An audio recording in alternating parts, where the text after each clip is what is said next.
What's going on, guys? Steve Laret here, the Steve Laret Real Estate Team at Vanguard Realty Alliance. Here to talk to you today about the two businesses that exist within the real estate business. There is, of course, the business of selling homes, and then there is the business of selling oneself, which, guess which business most realtors are most interested in? That's right, the business of selling themselves. And they treat the business of selling homes kind of like a redheaded stepchild. They just are really not that interested in becoming experts there. They just want to get their next piece of business. There are brokerages out there that teach the philosophy and verbatim say, never let servicing your existing business get in the way of prospecting new business. Think about that.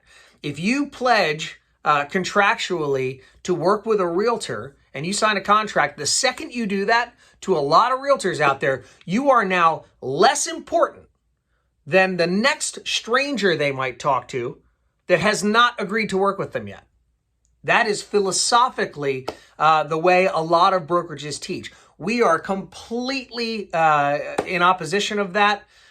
We want to become experts at selling homes, and we have committed ourselves to that because when we do a really good job selling homes, when we became experts there, we don't have to waste so much time selling ourselves because our clients are happy and they do that for us. So a better way to do business, don't sign up with a realtor who's constantly on that hamster wheel of get my next client, get my next client, get my next client. Make sure that your realtor is committed to the business of selling homes more so than they are to the business of selling themselves. Cheers. If you guys like this content, please check me out and subscribe to my YouTube channel, Steve Laret Realtor.